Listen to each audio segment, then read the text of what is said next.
നീയൊക്കെ അരട്ട ഹൗസ് റൂട്ടുണ്ട്. അജന്തയിൽ ആദിഭാവം കണ്ടുകൊണ്ട് നടക്കുന്ന ടൈമിൽ നമ്മൾ ഈ സീം ഇട്ടതാ. നിന്റെയൊക്കെ ഇക്കാനോടൊക്കെ ചോദിച്ചാ അറിയാ. എന്തേ ഉള്ളാമുട്ടുണ്ടാ? മര്യാദക്ക് പറഞ്ഞോ, ഇല്ലെങ്കിൽ നിന്റെ സെല്ലുലോയിഡ് ഞാൻ അടിച്ചു പൊട്ടിക്കും.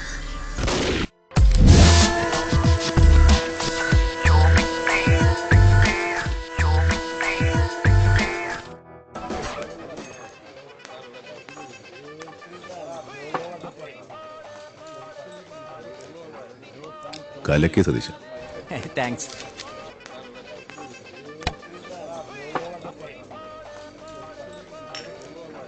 ശംസനെന്താ കുടിക്കാൻ വേണ്ടത്? പെറ്റ ഉമ്മച്ചിയാണ് ഇക്ക. ഞാൻ പണ്ടത്തെ പോലെ അല്ല, ഭയങ്കര ഡീസന്റായി. പകല് റമ്മ് മാത്രം കഴിക്കുള്ളൂ, ഇരുട്ടായി കഴിഞ്ഞാൽ പിന്നെ റമ്മ് മാത്രം കഴിക്കുള്ളൂ. ഇക്ക, ടീച്ചറിന്റെ കാര്യത്തിൽ ഇക്ക നമുക്കൊക്കെ വലിയ വിഷമമുണ്ട്. ടീച്ചറിന്റെ കയ്യിൽ നിന്ന് ചോറ് മേടിച്ച് കഴിക്കാത്ത ആരെങ്കിലും ഇവിടെ ഉണ്ടോ? പടച്ചവൻ ചിലപ്പോ ചില കൈവിട്ട കളി. അങ്ങനെ അല്ലിക്ക, പിള്ളേരൊക്കെ പറയണത് പള്ളിയുടെ അവിടെ വർക്ക്ഷോപ്പ് നടത്തുന്ന സേവിയില്ലേ? ഏത് മുണ്ട സേവിയ? അവനിപ്പോ റിട്ടയർഡാ. പകരം അവന്റെ ഒരു അനിയനൊരു ആറാമ്പറപ്പുണ്ട്, ഫെലിക്സ്. അവനും അവന്റെ കമ്പനികളും അറിയാതെ അവിടെ ഒരു പണിയിൽ നടക്കിയിരിക്ക.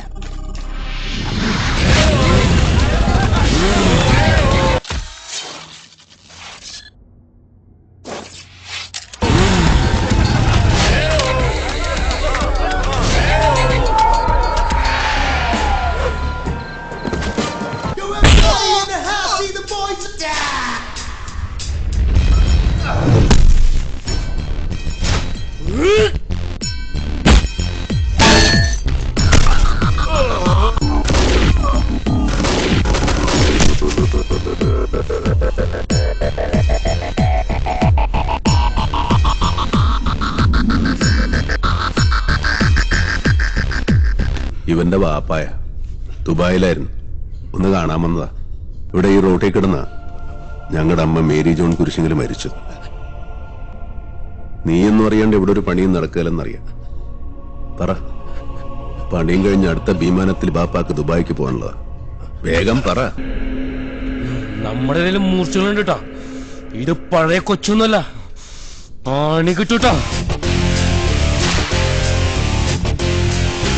കൊച്ചി പഴയ കൊച്ചിയില്ലെന്നറിയാം, പക്ഷേ ബിലാല് പഴയ ബിലാല് തന്നെ.